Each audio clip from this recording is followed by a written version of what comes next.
Okay, let's do this. Let's get it rolling. So here is what the video is about.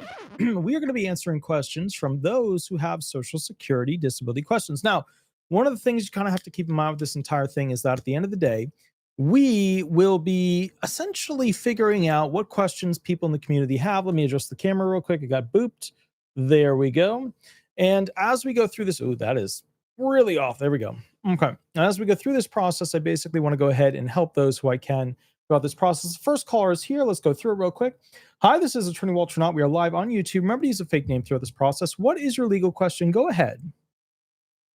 Hi, Walter. I called you a few nights ago when you did your last free thing stream. Here's the thing. I turned in a CDR on September 26th. It was due. Okay. I'm hoping they scanned it. I got paid for my October deposit. I'm worried I may not get paid for November because my mail's kind of iffy, and I know they have to send you a letter of suspense if they're going to suspend you. I called from the credit union on Thursday. They said you have a pending deposit for Monday the 3rd. What are the chances if they were going to suspend me, can they reverse that payment, even if it's already pending, or no? Extremely unlikely, especially with reduced staff. They're pretty much just trying to flow through things as they come at this point. Oh, okay, because usually my credit union will give me my payment one day before the 3rd. It's supposed to be on the 3rd, but they said because of the weekend, they don't do the processing and stuff or whatever on the weekend. And I said, what about Friday? Because SSI, I don't get SSI, but they are getting paid on Friday. Because normally get paid, I think, on the 1st. They said, well, yours is scheduled for the 3rd. As a courtesy, we do give you one before, but if it was during the week, yeah, you get it on the 2nd. But then they said because the 3rd's on a Monday, that things are as they are, but it should be here for you at 8:30 in the morning if you call on Monday. It should be here. If it isn't, then you have to go talk to Social Security, but it should be. They said they've never heard of a reversal for this, usually for fraud or something like that. So, but you say it should be good. I'm probably worried about nothing. You're worrying about nothing. All right. Well, thank you very much for your time again. Absolutely, sir. I will catch you later. You have a wonderful, wonderful night. I will. Thank you, sir. Thank you. Bye-bye. So basically, I got to go through the rules of how we actually do this. So you get 5 to 7 minutes with the call-ins. No story mode. Have your legal question ready. Remember to go ahead and mute the computer that you're watching me on, and we'll just talk through the phone when you call in. The phone number, thank you, Kosher. Kosher grabbed it real quick, is 407-279-1754. We do about 30 minutes. The main thing that you have to keep in mind throughout this process is use a fake name throughout it, and then basically, just be ready to roll, be ready to give me the fact pattern. When you do give me the fact pattern, try to be organized, like with your timeline. Don't go over the top with certain things. Just be specific on the facts. Now, if you need more than 5 to 7 minutes, we do offer a mini contract option where there's a private consultation with a mini contract below for 30 minutes or an hour. With that said, obviously, if you need a Social Security disability attorney, please reach out to us at Disability Resolution Law Firm. It is at the same phone number that you are calling right now. Okay, so with that said, I'm going to go ahead and look for the next caller. Let's see what's going on and see if we can get that person on the phone. I'm going to go ahead and now, here's the deal. It is late. It is 1 a.m. I know it's super late. With that said, normally when I don't have people constantly calling in, because we just don't have that many people joining because it's so late, I count from 10 down to 0. And if I hit 0 before another call comes in, then at that point I go ahead and I go to bed because it is 1 a.m. So, and I do have work tomorrow as well. A lot of you guys don't realize, but I work at the law firm. I also work on a rental property that I'm trying to get completed to finally one day rent it. And then basically the other, of course, big thing is the YouTube channel. And then there's, of course, other stuff in between there as well. So anyways, I am going to go ahead and begin the count. 10, 9, 8, 7, 6, 5, 4, 3, 2, 1. I'm going to go ahead and basically give it another 2 seconds there. And while I'm doing that, just as a heads up, if you do have questions and you're afraid to call in, remember it is a private thing. You have attorney-client privilege, and of course, just don't say your name when you call in. Other than that, it looks like we do not have any additional callers, which is good, which is very good. I am going to go to bed. You have a wonderful night. My doggies are sleeping. I got Shadows to my left. I got Sweetie right up there. Oh crap, we have another one. All right, hold on. Here we go. Hi, this is Attorney Walter Hnot. We are live on YouTube. Remember to use a fake name throughout this process. What is your legal question? Go ahead. Howdy, madam. Can you hear me okay? Hold on. Okay. Hold on. Sure. I don't know what I'm doing. I'm stupid. Let me turn that down. And then go to my call. Mm-hmm. Yep, no worries. Oh, this is getting worse. This is all right. There we go. We're just going to take the next person. Hi, this is Attorney Walter Hnot. We are live on YouTube. Remember to use a fake name throughout this process. What is your legal question? Go ahead. My name is Mary. And Howdy. my question is, I'm going to be receiving a accident settlement. Mhm. And I was wondering, because I do get SSDI, Mhm. would I need to open some kind of like a trust fund for disabled to put that money in so that it will affect other things that I may be getting? You're just SSDI, right? Yes. Okay, and this SSDI amount that's being paid to you, is essentially being paid not as income, but rather as the result of an injury that occurred. Yes. Okay, and because of that, you are being made whole, and so yeah, that's not considered income against basically your SGA calculation. So, are you on any other programs that would potentially limit your, ability to go ahead and have stuff if you received funds? Yes. I get Medicaid. Okay. So are you on Medicare as well or not really? Yeah. Yes, I get Medicare. Okay. Are you using the Medicare or are you mostly using the Medicaid? No, oh no, I mostly use the Medicare. Okay.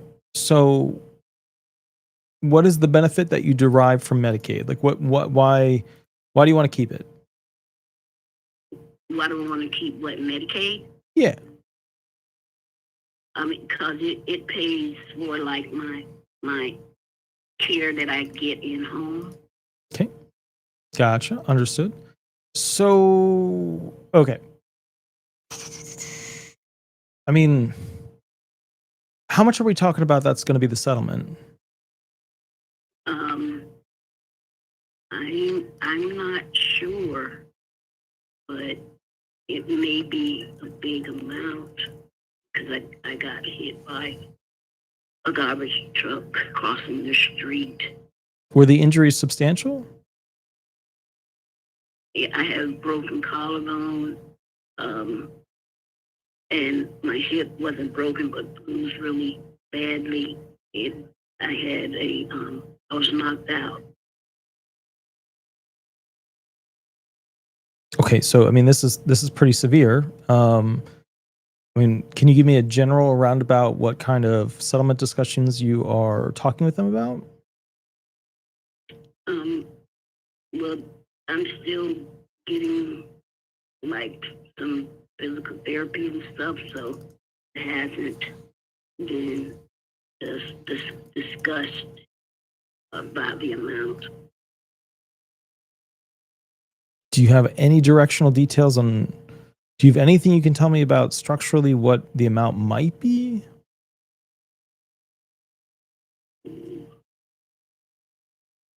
I'm just not sure about that.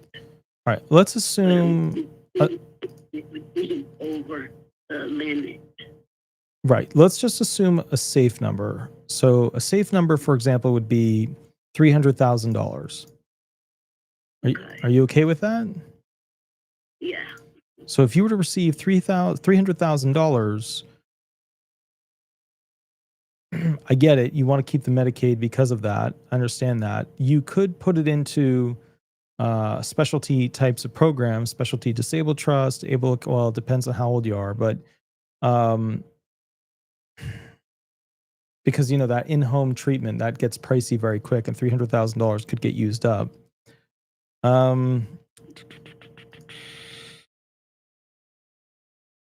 Have you looked into private care and what your options are there, like through your Medicare Advantage options? Like, did you call Chapter and like ask them, hey, directionally, what are my options here? No, I haven't. Would you be open to that? Yes, Okay. it would be. Yeah. And the reason why I say this is not to like push you any particular way, but like, if you're not using Medicare to your full advantage, then you might end up not super happy. And I think that you want to end up super happy, and you should check and see what Medicare options exist for you that can give you those things too. I mean, there are programs out there that have it, Okay. Okay.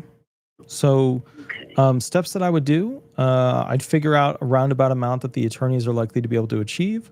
I would figure out essentially what Medicare Advantage options you have available to you. And then I would also talk to a trust attorney about how you can put it into a trust to go ahead and maximize your potential return on this. Okay. And that would be like one of the disability trusts. It could be, where I yeah. Oh, okay. Mhm. Okay. Thank you so much. Absolutely. I appreciate everything that you do. Well, thank you, madam. You have a wonderful, wonderful night, okay? Okay. Bye-bye. Thank you. Bye-bye. Okay, we're going to go back to the other call real quick. Here we go. Boop, boop, boop. Speaker is on. Let's see if we can get this other individual on the phone.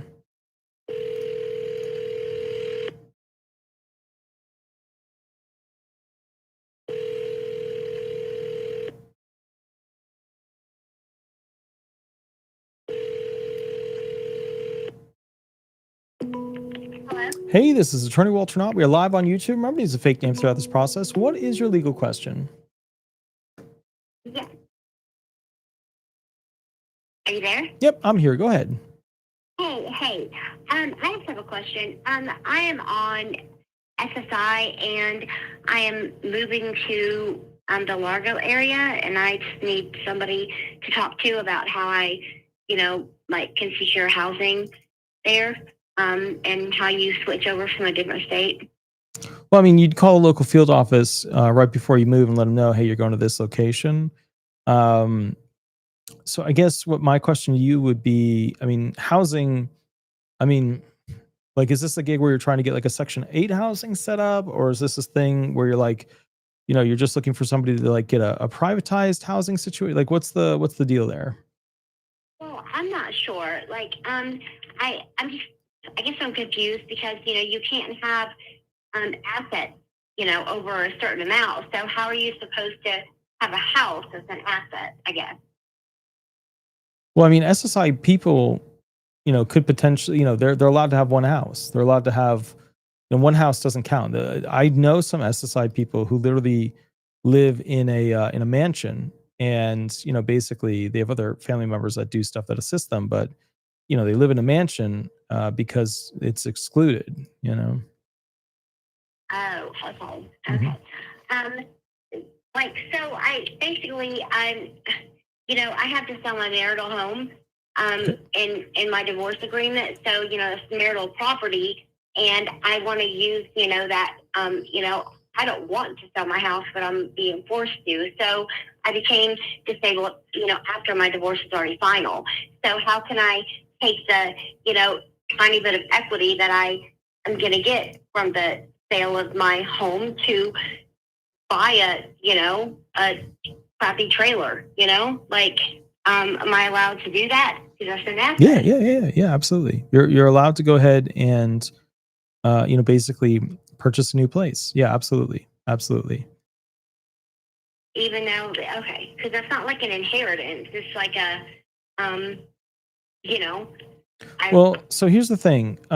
You're gonna want to go ahead and have that lined up because you can't have too much in resources. So if you magically have a lot of cash real quick, you have to do a spend down. So you're gonna want to do that in the month that this whole thing comes down. And then at the end of the day, the big thing that you want to watch out for is that as you basically set yourself up for success going forward, right? Which is realistically what you're doing here. You're going to want to make sure that whatever money you have, you can put it into a car and a house, because those are the two main large financial categories that are exempt from SSI considerations: a house and a car. that's what I want to do. Like I'm like basically dying, and I have to sell my house. I don't want to. I've got a 19-year-old daughter, and like I'm her only parent, and I want to set her up for her future. So my dad is in Clearwater, so I want to be near him until he's gone, and I want to take the little bit of money I've got and buy something if I can in a car, and then but I'll put it directly into that. Yeah, that's all I want to do. I don't, I just want her to have something when I'm gone. I'm not gonna have like a bunch of money extra. I'm gonna, I would take that whatever I make on my house and put it into a car and a house. But am I allowed to do that? Basically, Yeah. Because I thought you can't have assets over $2,000 or like. Yeah, but remember, there's exceptions to that. There's like a list of like 30 items that are excluded from that. Okay. I was gonna maybe like contact you because I know you're in the area, and I've watched you for so many years, and and gotten a lot of, and I know you're in the area, so I was thinking about contacting your office anyway. Yeah. So I really appreciate your advice. I really do. Absolutely. So so I'll be okay. I mean, I would never like try to do anything wrong, like you know what I mean? Like, and I just don't want to, I don't know how, like what do you do, because it's like, you can't have, they say that you can't have assets over, and if you have somebody helping you with your bills or your rent, they take it off of your $967 a month. So, like how are you supposed to like have money to pay rent and pay bills if you don't have money to do that? You know what I mean? Well, it's a poverty program, Right. I mean, so if you want to get out of poverty, like, then you'd have to have the capacity to inherit, work, or start, trading stocks. I don't know, So Right. it's a program that keeps people poor. I mean, it's designed that way. Yeah. Yeah. Okay. Well, Yeah. I appreciate it. If I have any other questions, I'll just give you a call there. Yeah, absolutely. Well, you have, I appreciate it. Yeah. Well, you have a wonderful, wonderful night. Okay. You too. Thank you so much, Walter. I appreciate it. Thank you so much. Bye-bye. Okay. Bye-bye. Hi, this is Attorney Walter Hnot, Disability Resolution PA. How can I help you? Hi, this is Jake. I'm calling. I had a few questions about my ALJ hearing that's coming up soon in January. Okay, yeah, excellent. So real quick, remember to use a fake name throughout this. What is the legal question you have up front, and then walk me through the fact details.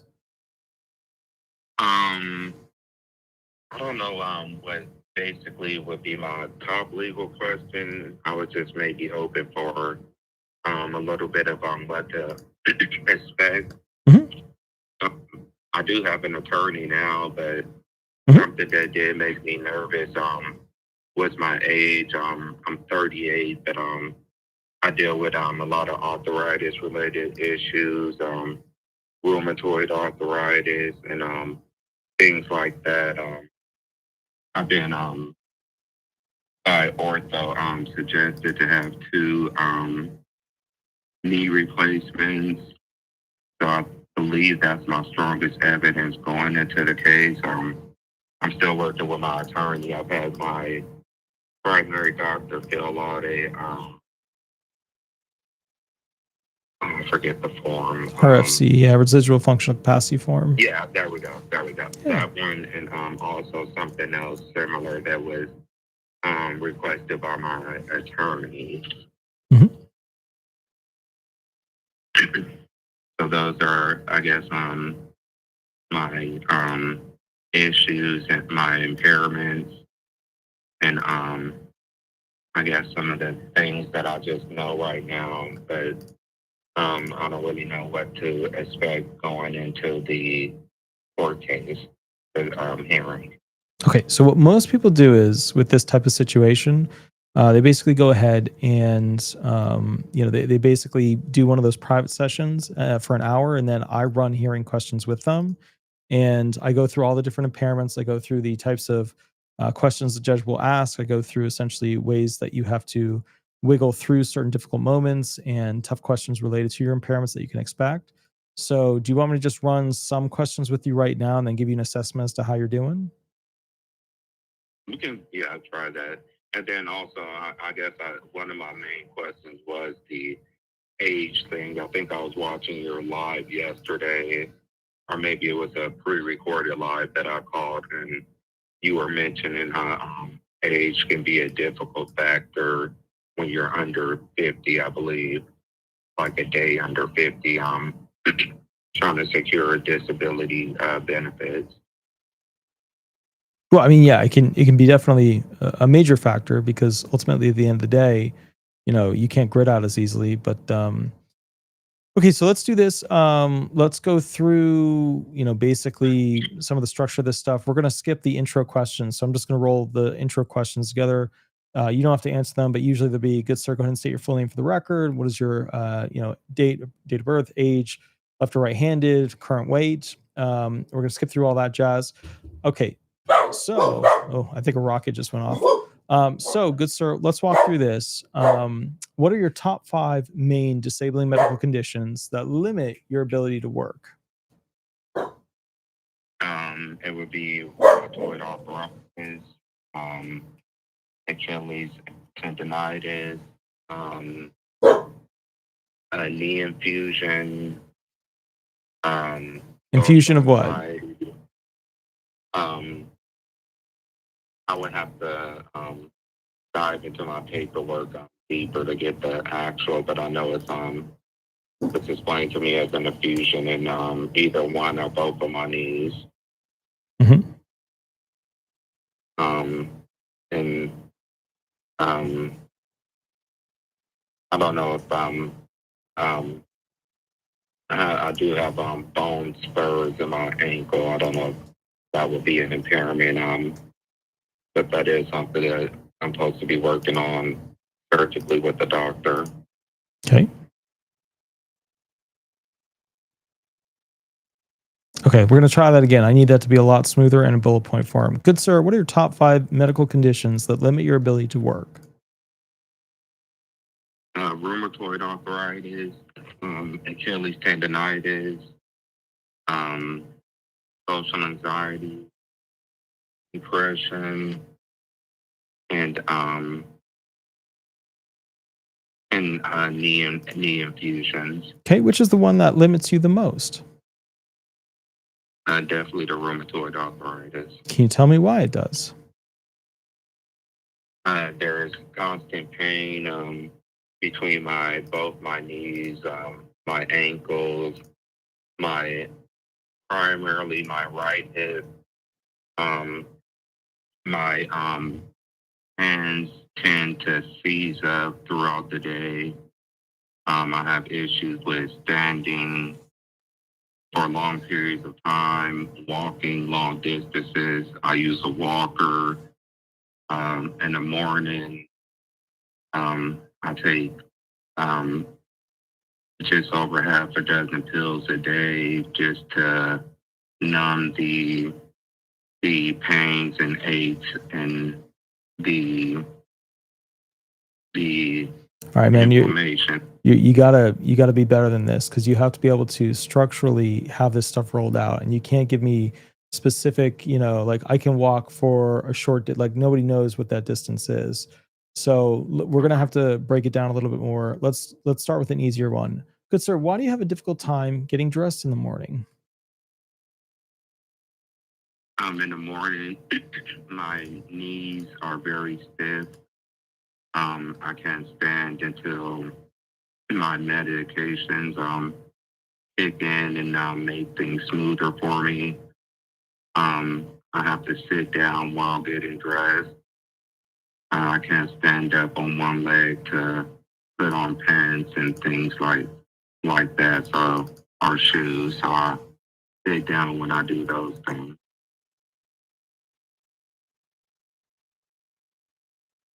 Okay. Did you talk about different types of clothing? Like Um, you have to go and get dressed for a particular occasion when you're at home. What type of clothing do you wear when you're at home versus when you have to go out? Why is the clothing when you have to go out more difficult? What's the specific brand of shoes you use because it makes it easier for you? What are the types of clothing that you stay away from, the particular brands you can't use anymore? Give me specifics with details for name brand items that will make the judge remember you. Go ahead. um, well, honestly, I don't really pay attention to brands that much. So whatever comfortable is comfortable, but I do rely on orthopedic shoe insoles that were provided by my doctor. So my daily shoes, or even when I switch to a different type of shoe, I have to buy new shoes to make sure they accommodate the insoles. So I rely on those as far as footwear. How heavy are your shoes? How heavy are they? Maybe 5 pounds each, maybe. Okay. So are you able to lift those without any issue? My as far as walking, there's pain. I mean, but I can, yeah, lift them. Okay. So if they were a little bit heavier, you wouldn't be able to lift them, or you would? If they were, yeah, a lot heavier, definitely not. Okay. So help me. Where's the tipping point? Like when would you not be able to lift them? I would say if it was double the weight. Okay. So it's double the weight. So 10 pounds too much. Yeah. Okay. So understanding that, and that's fine. Can you tell me what are some items that are slightly too heavy for you to be able to pick up? Laundry, um, packs of water, um, um, trying to think of common household items.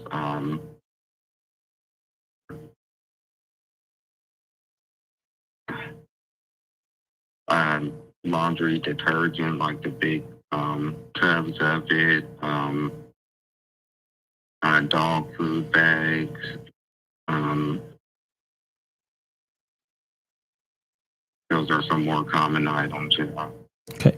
So help me understand this. Are you currently or have you been within the past 5 years a member of any clubs, unions, groups, or have achieved any security clearances or academia performance certificates or diplomas? No. Okay. So you don't have any licenses or permits, correct? Correct. Okay. But yet you do have a driver's license, correct? Correct. Okay. So can you explain to me why did you answer in that way? About which question? I'm sorry. About your licenses. I have a driver's license, but I thought you meant like a license pertaining to like a skill or work skill. Okay, that's fine. So can you walk me through this? When it comes to your ability to drive, where do you normally drive to?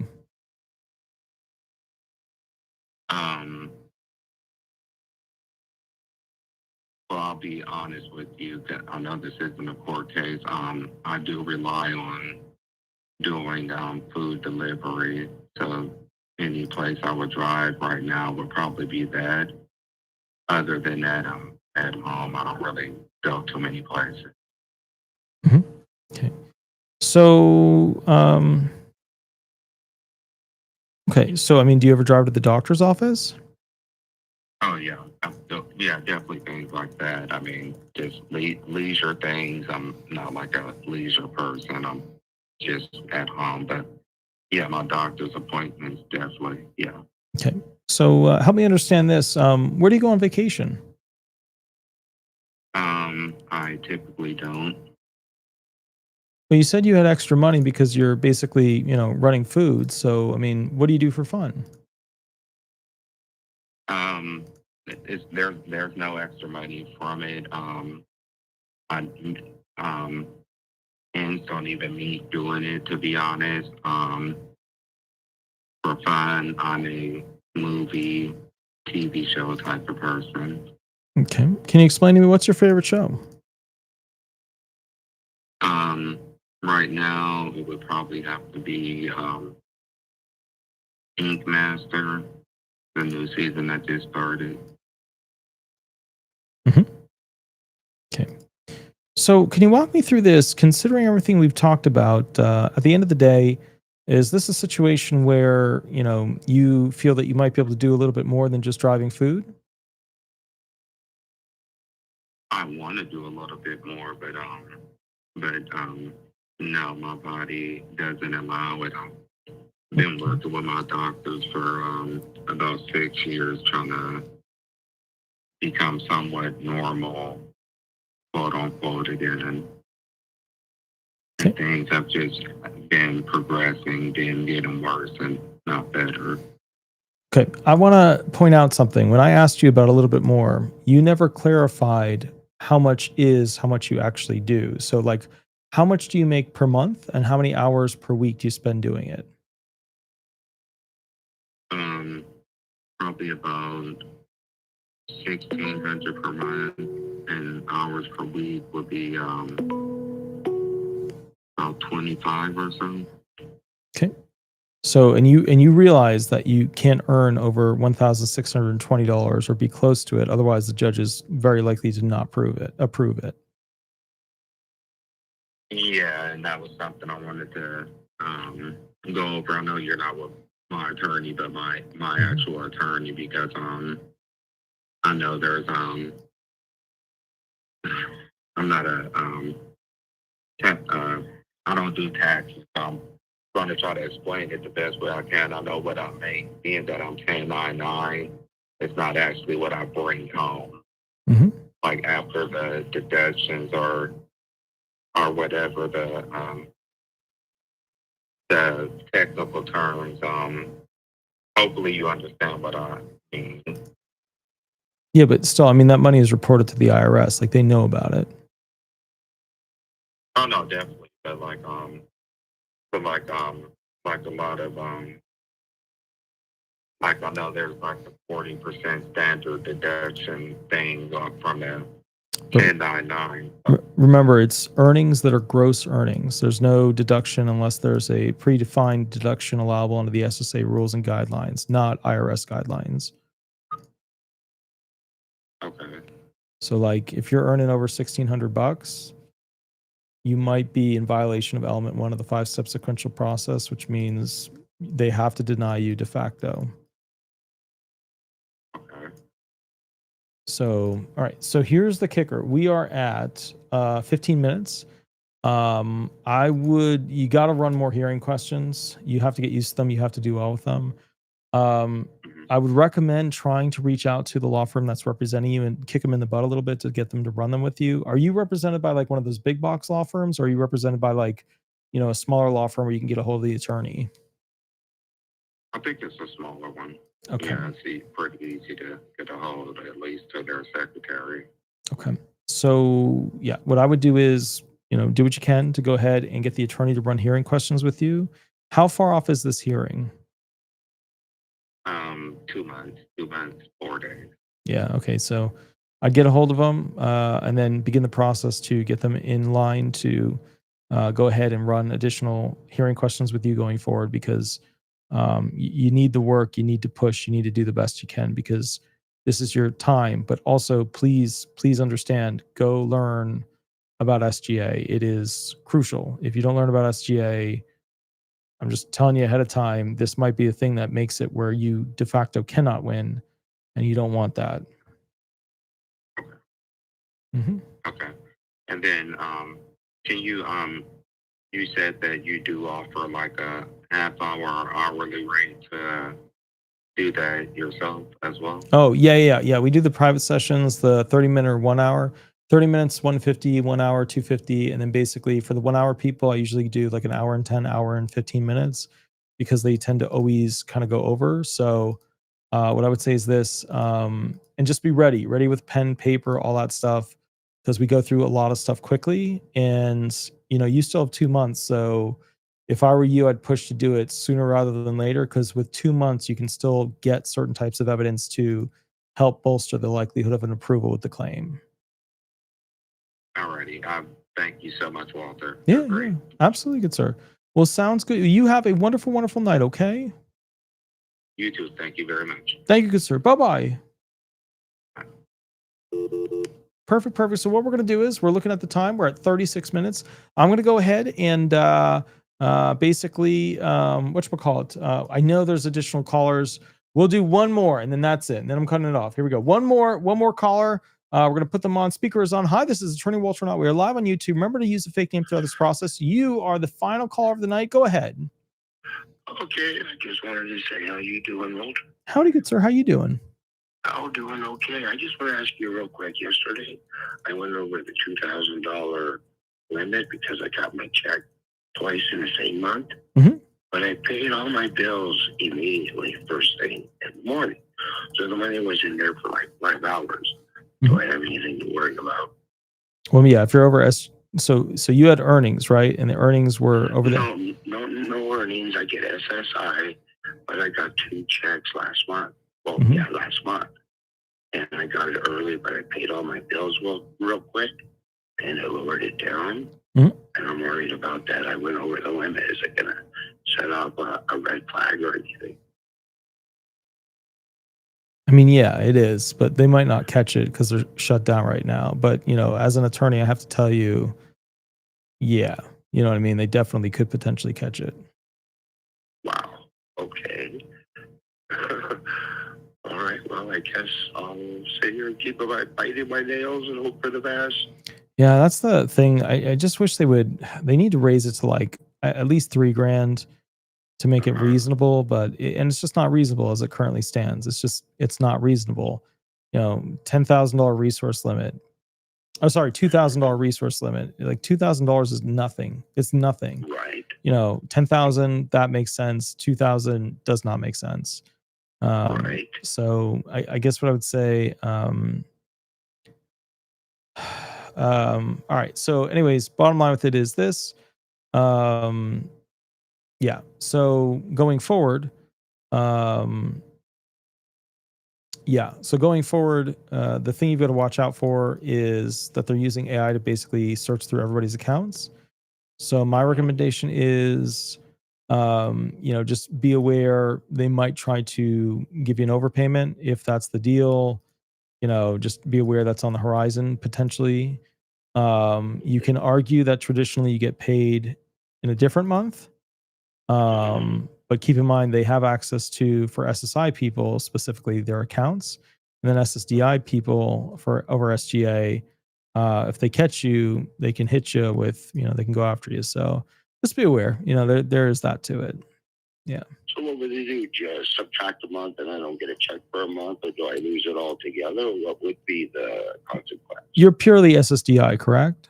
No, SSI. If you're SSI, then yeah, I mean, they have direct access to your bank account. They're going to look at that sucker and figure things out. Right. Okay. Mm-hmm. I mean, what's the worst they could do? Kick me off the record? Well, I mean, they make it ineligible for that month. Yeah. Okay, but then I would get it the following month then. Yeah, for hopefully, yeah. That's usually what they would do in that situation. You get an overpayment for that 1 month. Okay. So that I guess it's doable. I mean, I wouldn't like it, but I mean, Yeah.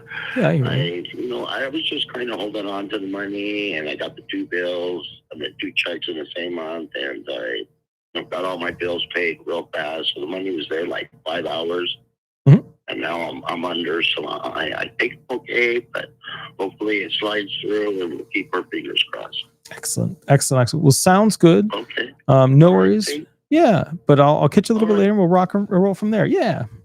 All right. Well, thank you so much. You have a good night. You take care of those little babies of yours, okay? Will do, good sir. Sounds good. I'll catch you later. Have a wonderful, wonderful night.